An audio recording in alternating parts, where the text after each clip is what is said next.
And I always say this, like, if you want to get to know somebody, like, go deep as quick as possible. There's a couple questions you can ask. The first is ask, what is the relationship with your parents, your mom and your dad? That one just hits hard. There's a lot of emotion that comes up quick. And then the second one is, what is your relationship with money? And the reason I mention this now and that second question is because your relationship with money leads into all aspects of life. It leads into all the 5 currencies of life. Currency, there's more than just financial currency or the fiat system, the U.S. dollar and other fiat systems. And Brad's gonna, and if you're like, Chris, what is fiat? What is even that? Brad's gonna cover all the currencies of wealth today, and we're all together tonight gonna go to the next level. All those books are in his head, and they're gonna come out of his mouth into our ears, and it's gonna be a good night. Yeah, so as we're going through tonight, guys, if you have any questions, drop them in the chat roll. Yes. We're going to record all those questions, and guess what? Brad loves to be interactive, so the more questions you ask, the more deep he's going to go. So ask anything, and then, of course, we always have millions of questions for this guy because he is a genius, literally, when it comes to money. There is nobody that I've ever met that has as much knowledge as he does, so I'm super excited. So anyways, without further ado, Brad, we're just going to let you rip it, man. Like, how are you? What's going on? Welcome to the show. Okay, so I'm gonna do a little different intro than I normally do myself, because I normally talk about how, like, back in the day, I really liked school, and so I thought if 1 degree was good, I should get 3 instead. And I got an undergrad in accounting, I got a master's in accounting, and then I got then I got degrees in economics and statistics to go along with it. But the reason I grabbed all of these books is it wasn't until I graduated with all those degrees that I really started to learn about money. So let that sink in for a minute. Like, I had 2 degrees in accounting, economics, and statistics, and then I began to really learn about the concepts that I'm going to teach and talk to you guys about, okay? So I want you to think about this. I'm going to read some of the titles, and these are the only ones I leave on my shelf. So I don't know about you guys, but I have a front-end library and then a back-end library. So the front-end ones are the ones I look at and talk about all the time, and then to me, when I read a book, even if I listen to it and I liked it, I always buy the hard copy because these are my trophies. Like, I don't have a trophy room from when I was like a kid, but books to me, for some reason, are a trophy. Like, I want to put it up there and be like, yeah, I read that thing. The whole thing, right? So I have, like, a closet of my trophies, and then I have the ones that I'm, like, proud of. So this is just the beginning of the stuff I spent a decade geeking out on, and I'm going to make a point after I read a bunch of these titles, okay? So, the Bastiat collection, Frederick Bastiat, this is an economist from the 1800s. So how exciting and fun is that, right? Then we've got some cool ones, And the Fed by Ron Paul, The Pirates of Manhattan, doesn't that sound interesting? Peter Schiff, How an Economy Grows and How It Crashes, Tom Wheelwright, Tax-Free Wealth, Economics in One Lesson by Henry Hazlitt, The New Case for Gold by James Rickards, Anti-Fragile by Nassim Taleb, The Mystery of Capital by De Soto, The Empire of Debt, and then The New Empire of Debt, The Real Crash by Peter Schiff, Meltdown by Tom Woods. So when I'm talking about money, you guys, I'm not talking and trying to communicate ideas around, like, get-rich-quick schemes or a one-time thing that I saw another guy do and then I'm trying to repeat it and make money from stage, right? Like, I've gone down the rabbit hole, seen what's there, and come back up for air to try to, like, tell everybody what's going on down there. And I do this only to sort of humble brag, because I do like to brag, but really I do this to help you guys get a difference between the average person talking about money and somebody like what we're doing at Cashflow Tactics, okay? Because your average guy talking about money got an English degree, realized he couldn't make any money doing that, signed up with Fidelity, and they gave him a 2-week test, which is basically, can you follow our sales script? And then they become a money advisor, and then that's it. And then they go home and sit on the couch and watch Netflix at night. Yet you're told to trust them with what you're doing with your money decisions. Do you guys see the difference? Ouch. Okay. That was the best description of a Fidelity rep I think I've ever heard. That's all it is. Okay? So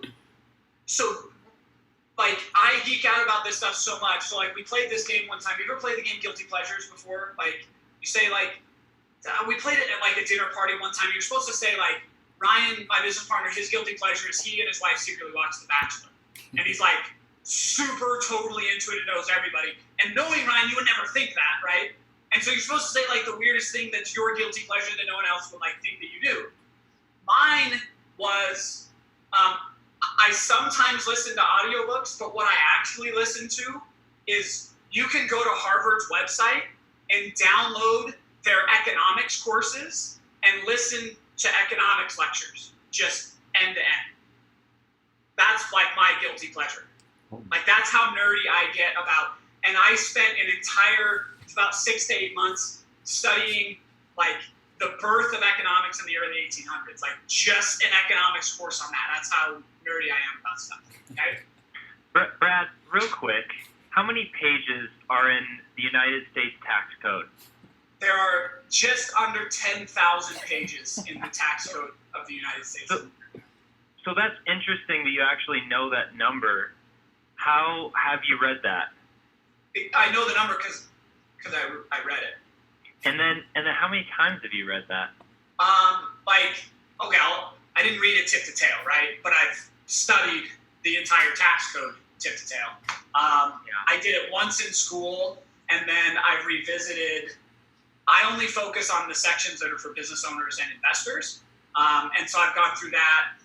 We actually just did 2 weeks ago, I pulled my CPA in. We did an 8-hour deep dive with our CPA into just the new 2008 Trump tax changes. And we went through that and modeled that all out. I did a deep dive into it a couple years before that when they changed them. So I now revisit it when they look at changing things. Yeah. So I did notice that they haven't made a Netflix special on that yet. So Fidelity reps probably haven't seen that or heard. Type yes in the chat if you've ever read the tax code or if you even know where to find it. Some might know where to find it. Nope, says Sean. Nope. So a lot of no's are coming in. So I think I'm riding the Brad economic wave right now. Yeah. Okay. So that said, what we're going to cover today is, so in reading all these books that are now strewn on my floor, that if my wife came in, she'd have a heart attack, so I'll clean them up before we're done. But in looking at all these books I have strewn on the floor, an interesting thing started to develop as I went through and really started down way deep into this rabbit hole of money, is that as the way I look at money, because I read money books, but then I read marketing books, and I read personal development books. I've got my trophies over there. Like the one I just finished up is, it's not there anymore. It's by Mark Devine, who started SEAL Fit. He was a Navy SEAL. He wrote some books on mindset. So as I've taken what I learned in money and blended it with a more general reading, what I realized was studying money, dollars like this that's back here, is only one of 5 elements of being truly wealthy. And money and wealth are 2 totally different things, right? Like, money is to wealth what words are to a book. Like, you can't have a book without words, but just having a bunch of words doesn't make a book, right?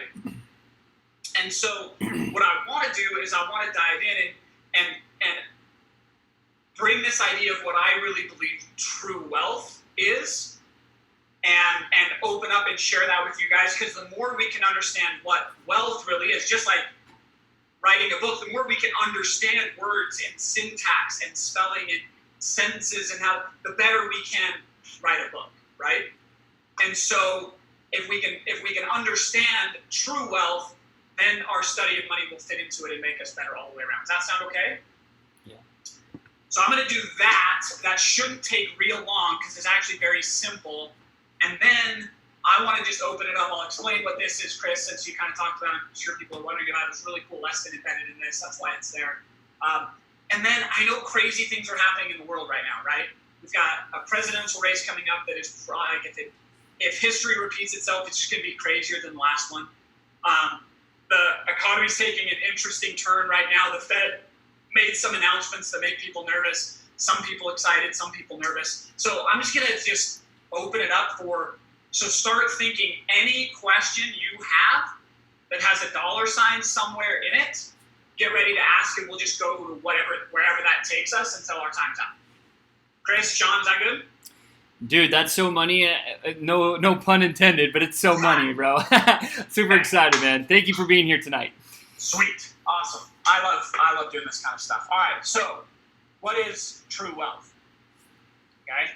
I break life. Well, so first off, I'll back up. Chris, you and I had a really cool conversation about this over dinner in Alaska.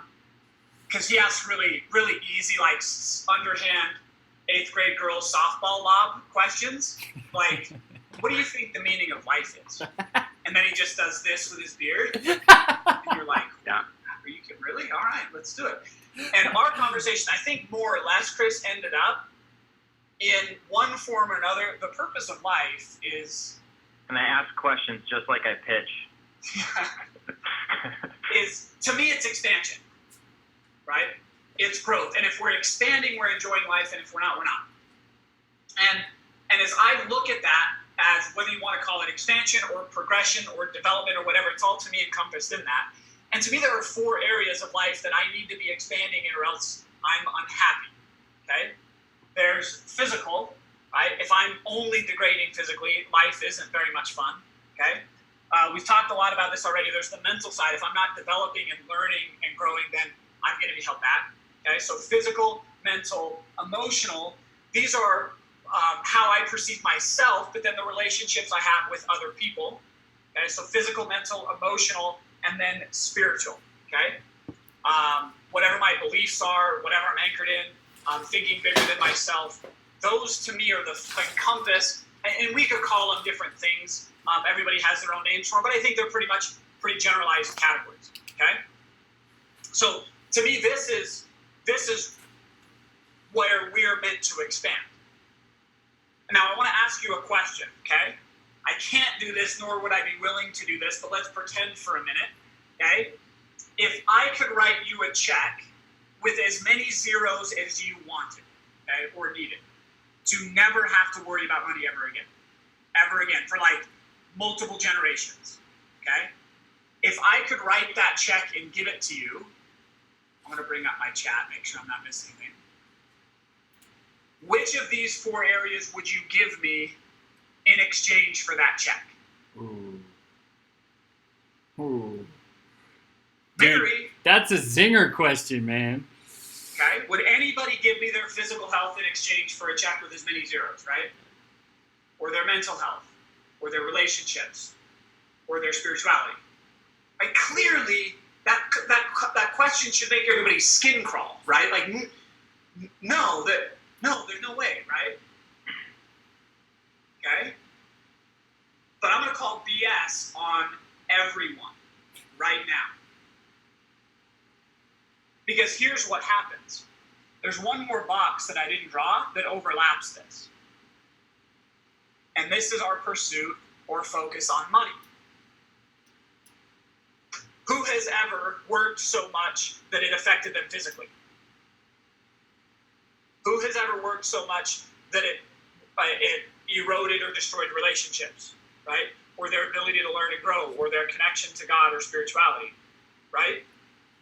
And what happens is if we put money inside of these 4 boxes and make it our focus, then what happens is as this box expands, it pushes out the other ones. So everyone here is doing what they just told me they wouldn't do for any number of zeros, and they're doing it for probably a lot less zeros than they're really worth, or they think about. So this, to me, as I looked at the world and gained all this knowledge and figured out what I want to do, I looked at this problem, and this is the problem that I wanted to solve. This is why cash flow tactics exists. This is why I'm on the call tonight instead of putting my beautiful kids to bed, right? So this is a very important question for me. Like, it took me a long time to figure this out, but it took me a long time to figure out, like, why am I geeking out on economics when I should be following, like, purpose in my life? And it wasn't until even just recently that I kind of connected all this and realized this, for me, is my unique ability. Okay? And here's how we solve it. We understand what money really actually is. And a minute ago with my question, I opened up a thought for you that I want to name and point out now, that as we step back, money is not what we want. That is not the goal or the outcome. The number of zeros is meaningless. Money is only a tool to get the thing that we really want, right? So when we think about I need more money, or I want to make more money, or I want a 7-figure business, we're only asking the front end of that question. And I don't know if anybody, I don't remember what book I read it in, but I know it's been in a lot of places. Like, if you really want to get to the heart of an issue, you need to ask why 7 times or 5 times or whatever it is, right? So as we're trying to pursue money, we need to step back and start asking the question, well, why? Why? Why? Why? And ultimately, we're going to end up in one of these 4 boxes. And if we can understand that, we can now the money will make sense to us. And we won't have to make a trade-off, because we'll be able to align all of our actions to get the money into our life, to get the outcome of physical, spiritual, emotional, physical, mental, emotional, spiritual, without money getting in the way. And what's required to do that is we take this box and we pull it out and we put it down below as the foundation. So money is our tool to get what we want. And now, as our money expands, it allows the expansion of all areas in life, because we're aligned. Something happens when we move this box out of the way. Something right here opens up. And that is purpose. Wow. When money moves and becomes our foundation, and it works for us instead of us working for it, and we understand what it is, we understand how to control it, we understand how to maximize it, now we get to wake up every day, and instead of working for money, we get to live an intentional life. We get to pursue our purpose. And as our purpose expands, that expands all 4 areas of life. So what we teach, I get this all the time, like, Brad, what should I do about cryptocurrency? Like, dude, I don't know anything about cryptocurrency, and I really don't care. The only things I talk about are things that put us in alignment with controlling money and getting our outcome. We're not get rich quick. We're not hot top, stock tip. And because ultimately what that becomes is there's a really, really good, it kind of sounds a little bit sacrilegious, but stay with me for a second. It's a concept that a mentor of mine, Garrett White, shared with me. Others have used it in other places. But it's this concept of leaders and saviors, okay? A lot of times in our lives, we look for saviors. We want somebody to save us, to do the work for us, right? In money, it would be the get-rich-quick scheme or the hot stock tip, so that something happens and then I have money and I didn't have to work or earn it, right? In business, it's give me the one missing thing that's going to blow my business apart, right? And we joke about this with Russell. But it's like it's the one funnel away. There's just one funnel, and then everything's going to be easy, and then we want to be safe. Does that make sense? Yeah. But unfortunately, every savior ends up getting crucified. Because you didn't grow and expand to become the person worthy of the reward. Like, who's seen people come into money and it destroyed them? Right? It's because we weren't worthy. We hadn't earned it. Like, Chris, if I wanted to go hiking, like we're going to, I don't know if I shared this with you, but up in Alaska, we decided, me and Ryan and a couple other guys, we decided we're going to go hike Mount Rainier in Washington. Oh. Like, that's going to be an amazing accomplishment, but if I carried you to the top, would it be the same accomplishment? Not for me. Okay. The journey, right, is the reward. And so we can't look, and this is why I get passionate about money. Like, we can't look for saviors and money. We have to look for leaders, and we have to become something different to have those things, the rewards in our life. So we only teach. This is why we teach so many principle-based things. This is why we focus on the types of investing that is the foundation. We call this the iceberg principle. We all know that the tip of the iceberg is up here, just like 10% of the iceberg sits above the water. This is what most people see and think about money. No, but this is what your Fidelity advisor knows about money, right? This is the Tony Robbins book where he interviewed 10 billionaires and wrote a couple chapters in a book and pretends to be an expert on money, right? This is what sits up here. What we teach and what I want you guys to know about is the 90% that sits down here. Now, you don't have to read economics books because it doesn't really require that. It requires the distilled principles that allows you to lead yourself in the conversation of money. Okay? Awesome. James, I grew up in Washington, actually. I grew up in Ellensburg. I don't know if you know where that is, but that's where I grew up. Okay.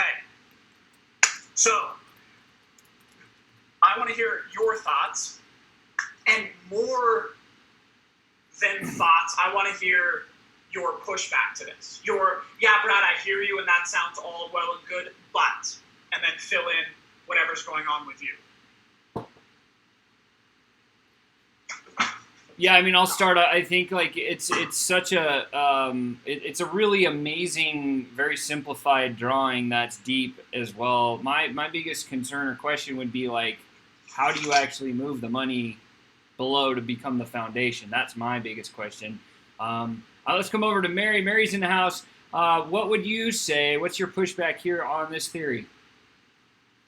Yeah, I mean, I agree with it. Yeah, I think just, more like, I guess, actionable steps that we can take, I think would be awesome. But I think, all of it is amazing, and I'm loving all of it so far. Awesome. Okay, so the but is, this sounds great, but what do I do with it, right?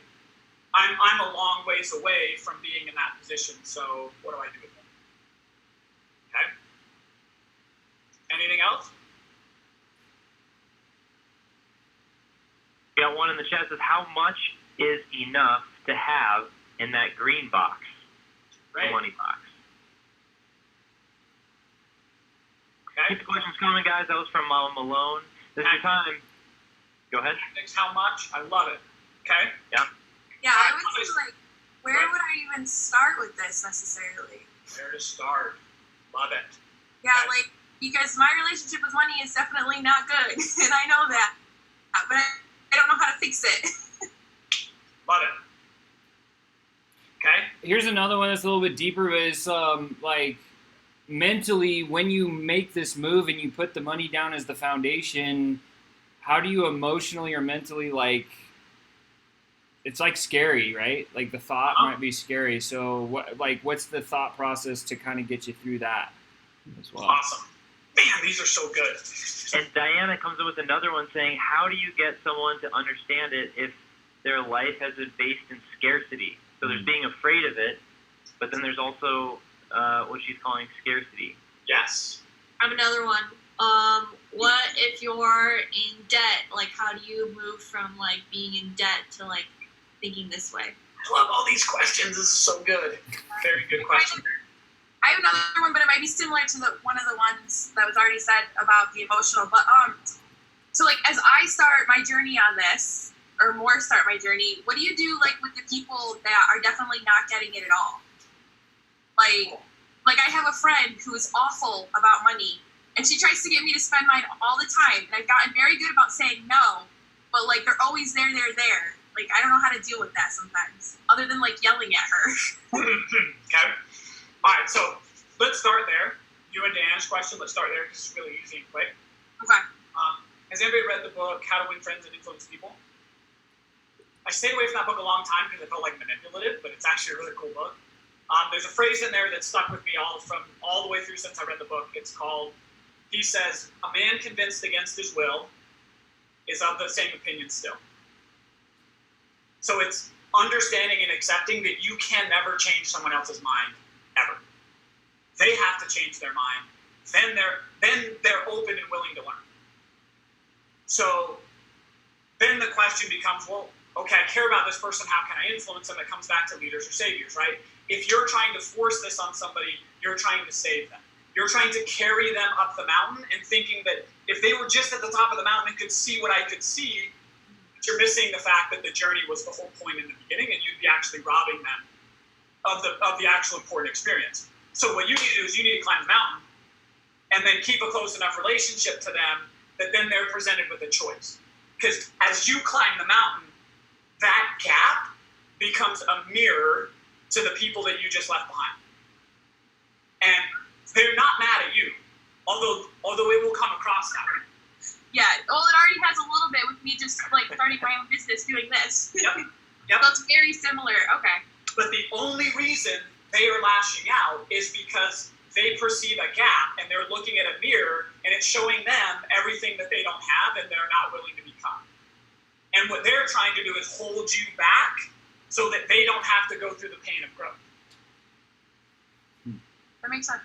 So the only thing we can do, at least from my perspective, I mean, there may be other cool tactics and things. I think like kind of the general principle is lead instead of save, climb the mountain, and then Stacey and Paul Martino, another mentor of ours, I say ours because Sean and Chris know him as well, they talk about this concept of right hand, left hand. And they say, understand that you've got the people around you that are supporting you and helping you and pushing you to grow, i.e. the people in this group right here. For me, it's Russell's inner circle, right? Those are the people that I can go to and I can really talk, right? And I can really have a conversation to be open with. And then there's all the other people in my life, right? There's my friends and my family. Now, if they're toxic, we have to cut them out. Like I'm not even, there's three types of people. Toxic people, we're not even talking about because we're just going to get rid of them. But these are people I like and genuinely love, and they're in my life, but they're not these people that are pushing me and working hard and driving forward, right? The mistake we make is when we put these two people together. And that's our mistake, not theirs, right? When we think the people that are our circle of influence, that we take what we're learning there and kind of force it upon these other people, right? And so if we combine them, that's where the mistake is made. If we can keep them separate and understand how to interact with them, and we can lead, then we're just giving them a choice. And they can either come and change their mind, right? And then the learning can happen. So anyway, that's kind of how I see those two questions. No, that makes perfect sense. That helps me out a lot, actually. Good. Yeah. Because I struggle with that. Because the biggest thing is like, the top, the top 5 people that you surround yourself with are the biggest influences on you. And for me, my biggest good influences are all online. So it's not like I can go see them daily necessarily. So that's the part that I struggle with a little bit. But it is getting more clear. So that makes what you just said, it's separating them. I love. Yep. And keep them separate. All right. So let's talk about like the relationship with money first, and then that'll help us lead into like what do we do with it. Okay.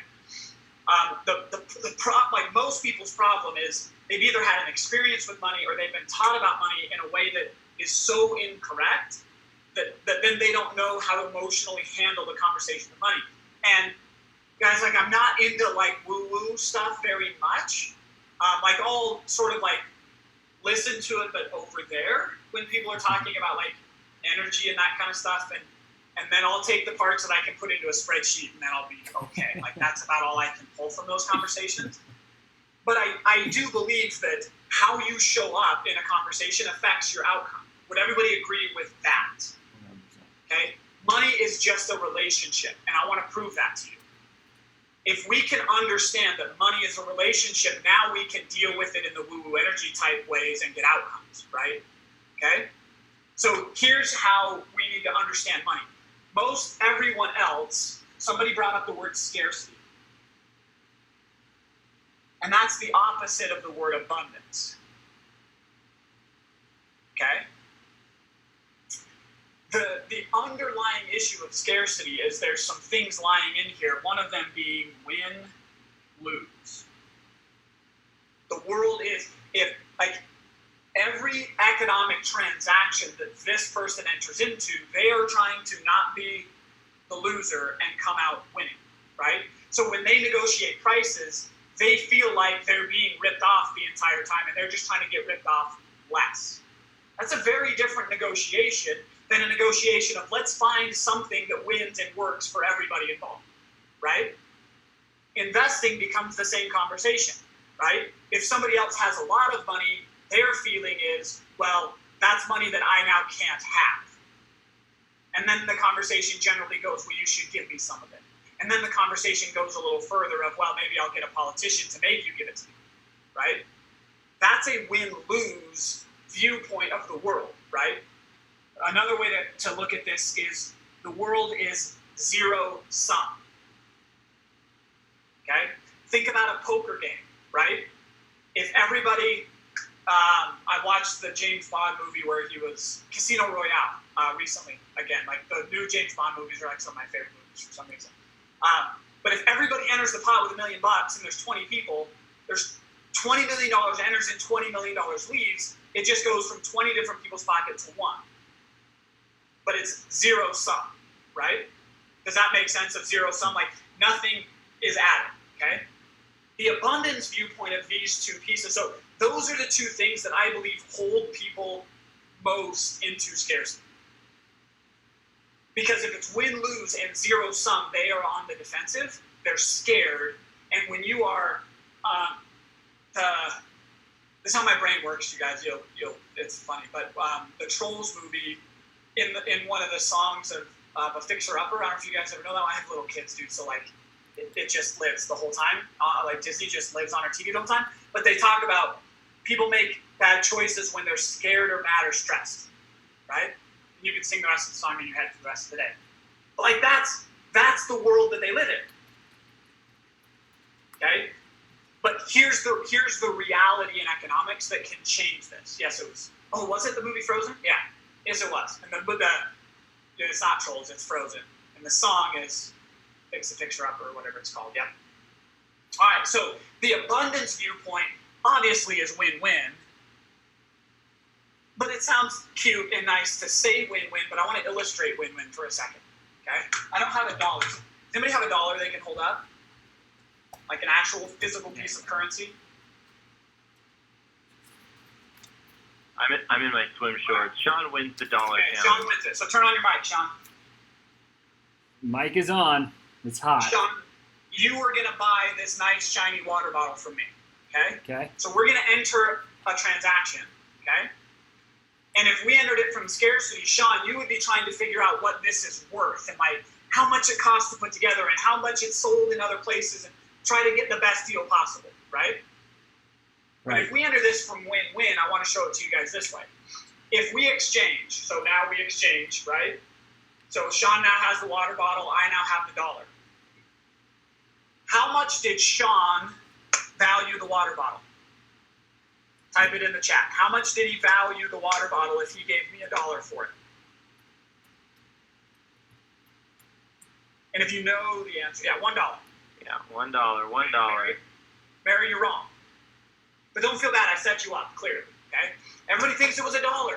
But think about this for a second. If it was worth $1, why would we go through the effort of exchanging? Like, I don't like talking to people. And so, like, I'd have to talk to Sean. And I'd probably have to travel somewhere. And, you know, maybe Sean, to me, maybe, like, who knows, this might not work very well, or it might be dirty, or whatever. Like, there's risk in every transaction, right? And if it was worth exactly the same amount, I would never trade for what I already have. That's like if I had a dollar bill and Sean had a dollar bill, we traded. Like, no one would do that. It doesn't make any sense. Does this make sense? Are you guys following me? Okay? So what we learned is because Sean was willing to give me the $1 to get the water bottle, he valued the water bottle more than the $1. Because he gave me the $1. He didn't want the $1 anymore. He wanted the water bottle more than he wanted the $1. How much did I value the water bottle? Less than $1. Because I gave it up to get the $1, to get the thing that I wanted more. And here's the amazing part about a win-win transaction. Nothing new was created. Still a water bottle, still $1. But Sean leaves the transaction with more than he entered. And I leave the transaction with more than when I entered. Does everybody see that? So what we call this principle, it's better than win-win, okay? The principle is exchange creates wealth. Because by exchanging, by me understanding what Sean really wants and values and created a product that he wants more than the money that he's going to give to me, I can create wealth in his life, and then I get wealth in exchange from it. Has anybody ever felt guilty trying to sell before? Sorry. Okay. Sorry, my wife told me to tone it down because I'm yelling, keeping my kids up. Okay. So if anybody's ever felt guilty trying to sell, it's because they were coming from a win-lose, zero-sum mentality that I'm taking from somebody else, the thing that's actually valuable, right? But if we can enter it honestly from the position of I'm wanting to give, like if they're giving me money, it means that they want the thing I have more than the money in their own pocket, and they will leave better off. Now it's way easier to believe in what we're selling. Okay? And we don't have to feel guilty. We don't have to feel bad. And the reverse side of it, when I pay for something, I really get to think and say, do I really want that thing more than I want the $20? Now the price negotiation doesn't matter very much, right? Now it's like, oh, I want that more than I want $20. I'll pay $20. Or if it's $18, who cares? Like, I'm getting more than what I'm giving up. So I'm happy to be part of that transaction. And I'm more at peace. I'm more energized because I recognize that I'm winning in this. Or if it's not worth it to me, it's really easy to say, oh, it's not. So I don't get $20 worth of value, more than $20 worth of value out of it, so I'm not going to trade. Okay? So the idea that exchange creates wealth breaks down this idea of win-lose and zero-sum. Okay? The other thing leading from this is, who's ever looked at somebody with a really huge bank account or their Instagram photos with cars and boats and planes and mansions in the background, ever had the thought immediately like, oh, that guy must be a crook? Right? That's what we think, right? Okay? But if exchange creates wealth, then the natural next thought of this is the dollar bill. Sean, hold that up again. Sorry. Oh, yeah. I put it away. The dollar bill that Sean was holding up, all that is a receipt. So like when you go to the grocery store and you buy something, they give you a receipt, proof that you made that purchase, right? You can walk out the door and not get tackled by the security guard. Well, money is just a receipt. That's proof that I created value in someone else's life. That's all it is. So if I have a whole bunch of money in my bank account, all that proves is that I got really good at creating value in other people's lives first. Now, the exception to that is if I stole the money, that doesn't count. Or if I coerced, right? Then that doesn't count. But it's really hard to steal and lie to people for very long, right? We can fool some of the people some of the time, right? We can't fool all the people all the time. So people with money just know how to create value. Okay? So Tracy says we can use our own product, or do we have to use the water filtration system? Let's dovetail into that for just a second. This is good. So now, if we understand that exchange creates wealth, dollars follow value, right? And dollars are just a receipt representing the value that we created. If I want more dollars, where are all the dollars that I would rather be in my bank account? Where are they? They're in Sean's pocket, in Cassandra's pocket, in Chris's pocket, in Mary's pockets. They're in the pockets of everyone else. And all I have to do is figure out what do those people want more than the money in their pocket, and then figure out how to give it to them. True. Cool? So for me, as I kind of understood this helped me understand and ask a much better question, right? Rather than, like, how do I take the little bit of money I have and gamble it in such a way to turn it into a whole bunch more money? We ask the Benjamin Franklin question and say, how do I become a person of value? And to me, it changes how you show up. And this, guys, there's probably a lot of people in here that still have 9-to-5 jobs. And this principle applies and functions inside of a 9-to-5 job as well, because you show up and saying, who's ever had the thought, my boss doesn't pay me what I'm worth? Who's ever thought that before? Okay, I'm going to call your BS on it. That's not true. Your boss is the one that actually values you because he wants your time more than the money that's in his bank account. And he manifests that to you every 2 weeks by writing you a check and saying, thank you for working for me. I value your time more than this money. You're the one that doesn't value your time. Because you take that money and you're saying, I value the money more than my 40 hours. You get paid exactly what you believe you are worth. Otherwise, you wouldn't trade your time. Okay? So this now goes back to where do we start? I want to dovetail into where do we start. We start right here by owning and acknowledging where we are. How much do I value my time? Not woo-woo, fluffy, my time is precious and I'm a princess unicorn, rainbow sparkles, right? You're like, no, I make $20 an hour. So I value my time less than $20 an hour. You look at your bank account. Okay, how much is in my bank account? Like, who's ever actively not opened their bank account for a week at a time, or 2 weeks, or 3 weeks? Or not looked at their credit card because they're just like, oh, I know it's ugly, now I'm going to look at it, right? So it's getting real about where you are and what your habits are, okay?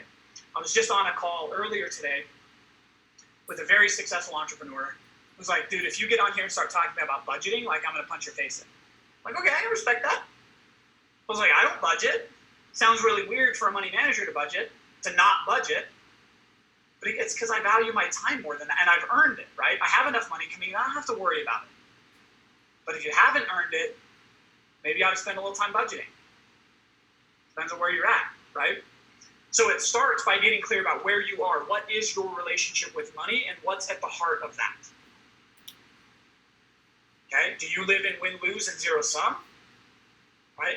Are you looking to get something for nothing? Are you looking to be saved? Are you looking, or can we shift into the exchange creates wealth, dollar follows value mentality?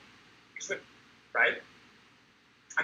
And then where are we standing right now? The second piece of after we understand where we are, okay, we want to know where we want to be, where we want to go.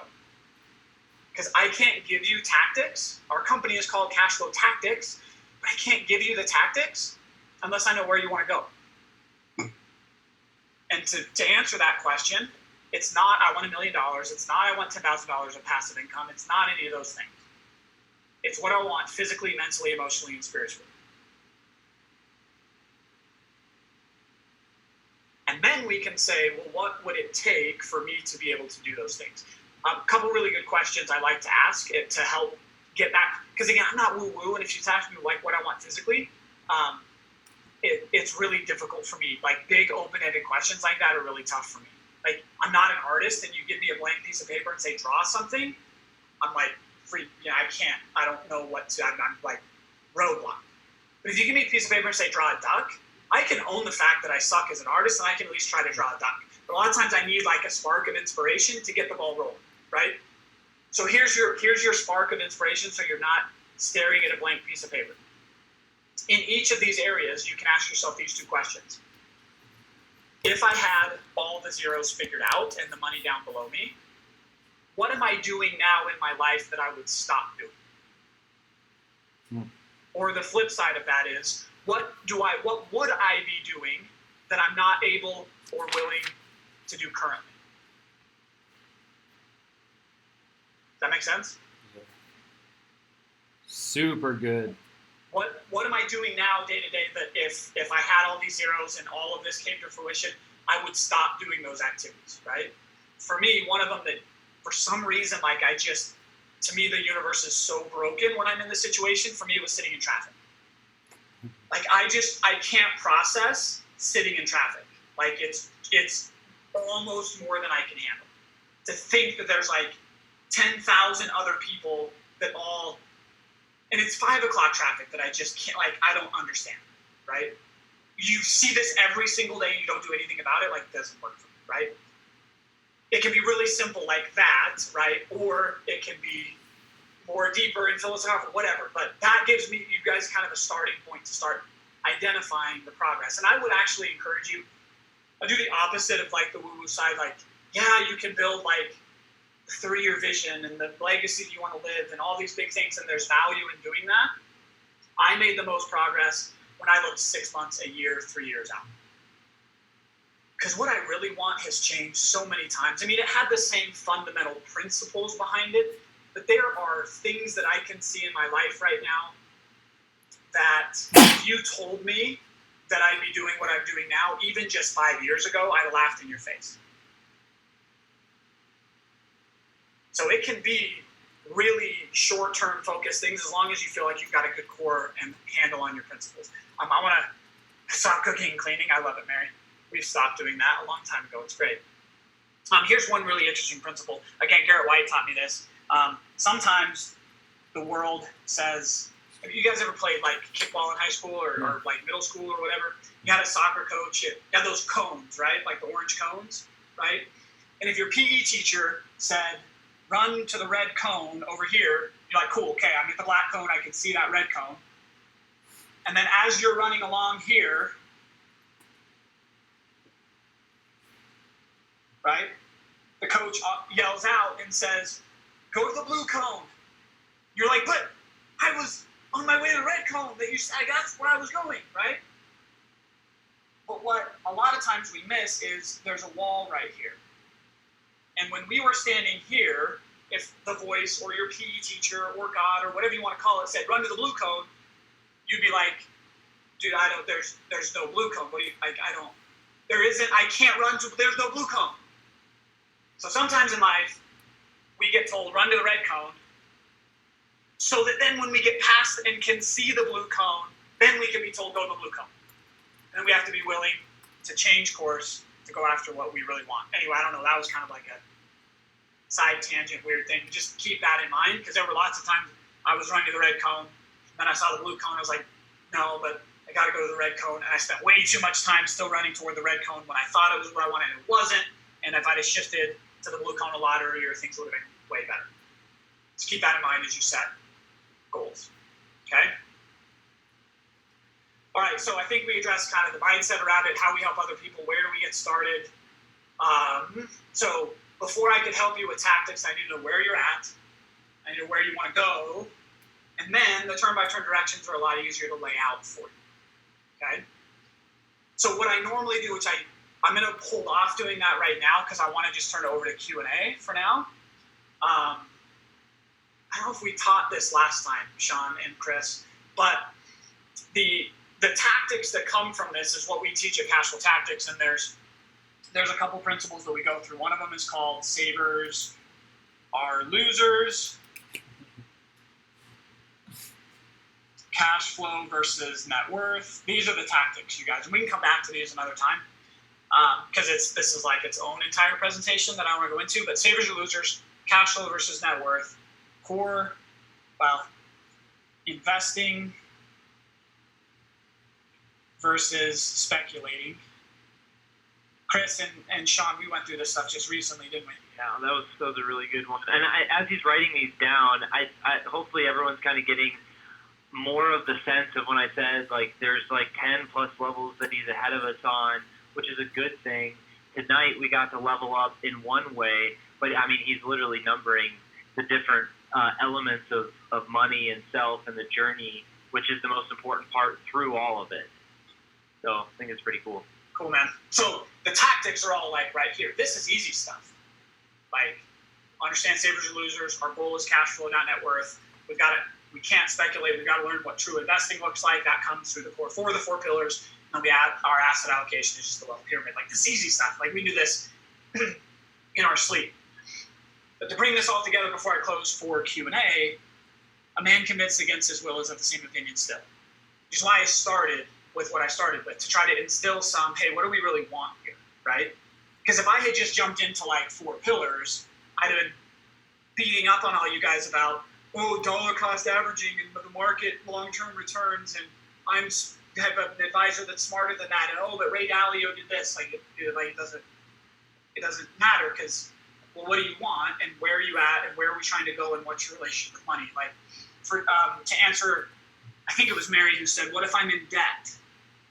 Well, there are tactics we need to follow there, but Mary, since you came on and said it, I'm gonna turn the screws for just a second because you volunteered for it. I would ask the question, well, something caused us to be in debt in the first place. And we can put that external onto, I had a bad, and dude, there are people that had a really rough shot in life, and I'm never gonna there's no blame or shame involved in the conversation of debt. It is what it is. But I firmly believe that we have everybody know what a balance sheet is? Or is that too accounting technical, right? A balance sheet is a listing of your assets and your liabilities. You take your assets minus your liabilities, and you have your net worth, right? So I believe that there's actually 2 balance sheets, right? There's a physical balance sheet that is cash and houses and businesses and things like that. And then there's liabilities, which is the debt question, right? And then we have our net worth. But behind that is what I call your human life value balance sheet. And just like on a property value balance sheet, we have assets and we have liabilities. An asset I have is my master's degree. Like, that is a human life value asset that I have on my balance sheet, right? Some people's English degree isn't quite as valuable as maybe somebody else's degrees, like a doctor's, but it's an asset nonetheless. My personality would be an asset, right? And then I have liabilities. That's the hard one to look at and be like, oh, what's my human life value liability, right? Okay. And then the understanding is any lack we have on our property value balance sheet is due to a liability on our human life value balance sheet.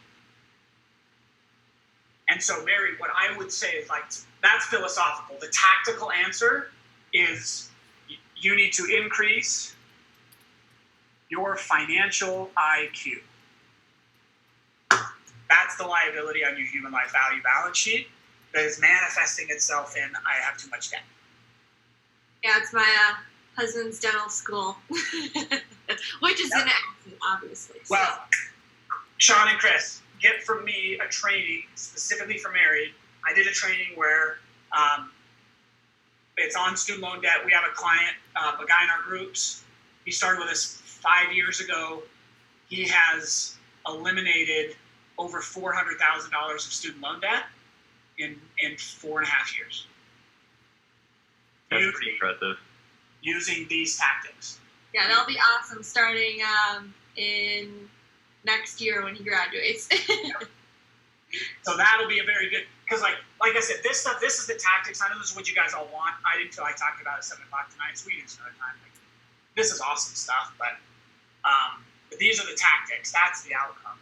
But really the goal here is this is what you guys need to be focused on doing. Well, Brad, what would you say would be should we read a certain book? I know it'll be different for everyone, but what are maybe 1 or 2 things that you'd recommend in taking our first step moving towards financial IQ? Okay, so I'm going to do a shameless plug, and then I'm going to do the nicer version of it. The honest truth is this stuff doesn't exist. So there's a course called Cash Flow Tactics Academy that everybody should have. And I know, I don't want to pitch or anything, but honestly, that's what we created this for, is to teach it the right way, okay? A good starting point is just about anything by Robert Kiyosaki is a great starting point to begin shifting your mindset. And understanding that there are a different set of rules to the game of money. He's good at showing you the other side of the coin. What he lacks severely is, well, now what do I do about it? Because his organization, when they go to tactics, the wheels fall off. So that's the only issue is I don't have a tactical place. This is why we call our company Cash Flow Tactics, is there's not a tactical place to go to say like, what's step 1, what's step 2, what's step 3, what's step 4. So Robert Kiyosaki is a great place to start if you feel like you've got nothing, right? And then if you want tactics, guys, I'm sorry to just do that, but this is what you need. This is where I would say start and study it. Brad, you're the man, and what you put together is solid. So we're going through the process with you. So I just looking at the chat here. Margaret says, "I love Robert Kiyosaki's books. Yes, there's no tactics there. So true. So can he give us a good deal on the course?" Ooh, now we're getting to the transaction. They're working yet. So I would say, is this what website? Like how if there's people listening interested to go to Cash Flow Tactics Academy, where would they go? Let me look up the actual link because you can go to our website, but it's not great. If you go to cashflowtactics.com, like I just sent you to our webinar. That's where you can learn the most about it. So go.cash. Yeah, I'll just type it in the chat. That's stupid. Yeah, I was typing in the chat right now. That'd be good. Yeah, drop it in there. So anyone that's interested that wants to keep going forward and increasing their financial IQ. I know Sean and I, Mary and Cassandra, we all do. That's why we pursue not only books but just people that are getting the results that we want. Brad, in really the 4 areas of life and the financial area of life, he has those results, and so we're like, hey Brad, what's going on? Yep. How do you like? And we'll stop the pitch after this. Miriam asked, can you give us a good deal on his course? The answer to that's no. But here's why. Because I don't live or transact over here, right? What I do is we created this to be accessible to everybody. So when you see the price, it's not crazy. It's $497, and it has everything, and including the kitchen sink. Okay, so it's not meant to be this unattainable thing. This is meant to be, I want to start, and the reason why we charge that is not for us. You guys understand how marketing is. I don't make any money on that. That all goes to Zuckerberg, right? Basically. This is so that you guys can look to not be saved, and the person that I want you to value the most is not me, it's not Sean, it's not Chris, it's yourself. That make sense? Yeah, that's awesome. I want to jump in and just for the podcast listeners that are out there and those people on YouTube and Facebook and everywhere else that's listening, that's go.cashflowtactics.com/replay, go.cashflowtactics.com/replay. Super exciting. And Brad, that's a great podcast voice, Sean. It is. You like it? That's awesome. I've been working on it. And the last question I got for you tonight before we call it a day, what's the biggest impact that you want to make in the world? The biggest impact I want to make in the world is this right here. I want a world that more people, I would say every person, but it's not going to happen because, again, a man convinced against his will, right? But that more people wake up every morning and they make decisions based on purpose, not paychecks. Whoo! Super powerful. Brad, thank you so much for coming out tonight, dude. You are amazing. Love hearing all of that. Mary says, boom. Mary, let's just do a quick round robin from the panel here. What was your biggest takeaway tonight? Cassie, we're going to do it. Chris, and then we'll let Brad say the final words before we close down the show tonight. Mary, what was your biggest takeaway? My biggest thing was when you talked about how, exchanging, your money for something, you value that thing more than your money, and just how that relates to selling, I think is a big eye-opener for me, too, because I go back and forth with, getting, that guilt when you sell, right? But just to have that mindset when you're selling, I think it just is so helpful. So I really love that piece of it, and also look forward to whatever you have to share about student loan debt and financial IQ. So get that. That's an amazing training. Cool. Awesome. Cassie, what about you? I have to say in the beginning, for the question that I asked about how basically I'm already climbing that mountain, but I can't save everyone. And if you ask anybody, that's really close to me, I love to do that because I know that they can be in a better place, but then they have to choose to be in that better place. So I'm working on the right things. I just have to go a little bit harder. So that was definitely my big takeaway. Yeah, I think my biggest takeaway tonight was this idea of the two simple elements that Brad shared. He said, number one, get real, get clear with where you are right now, understand where you're at, like benchmark, and then figure out where you're trying to go. Where do you want to plant your flag? And then from there, the actionable steps usually fall in line. So that was one of my biggest takeaways tonight. I think it's a very simple one, so thank you for that, Brad. Let's go over to Chris. Yeah, so a few things hit me. The first one was your trophies, the books that you've read, and like that, the stack where you're just rattling them off. I couldn't write them down fast enough. I'll vox you for that list, and I'll commit to posting that in the group. Most of those books I have not heard of and or read. So when I saw Financial IQ, I was like, I haven't read the books that he's read. So that was another step. I think that I don't think I'll be pursuing. Secondly, I always like getting into the money conversation because it brings. I love how much it challenges me in different, where I'm at and how I'm showing up, and so it brings clarity to where I'm at. And I also want to throw out there that everyone watching, Cash Flow Tactics has been very generous, not just for coming out here a second time. Again, like not putting his kids to bed. I know we all make different sacrifices, but this is his purpose, his calling. He's sharing some of that with us, which is really fun and exciting for the second time. And there's multiple videos of free training that he has in other courses that are in the back end of DGL that you can access for free. So you go into Training Lab in the tab in the back office, and you'll see a whole Cash Flow Tactics module. Be sure to check that out.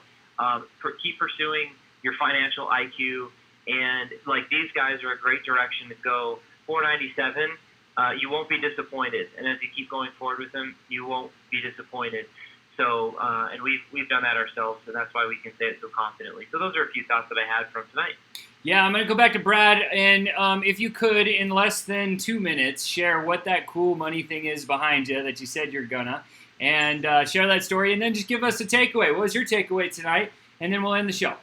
Cool. Money thing is all this currency here is inflated currency that no longer has any value. So, like, this is a Zimbabwe $100 trillion bill, right?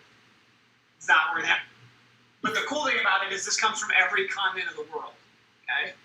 So everywhere on every continent, a country has totally, completely debased and ruined their currency. In the middle here, this is a 1 ounce gold coin minted in 1928, and this is a 1928 $20 bill. Back in 1928, those two things were exactly the same. You could go to a store and buy something with a gold piece or a $20 bill. Today, if you took the gold coin, that's worth about $1,500. If you made the mistake of accidentally stating the currency, then you have $20 and you can barely buy much. So understanding what money really is, money and currency are not the same thing.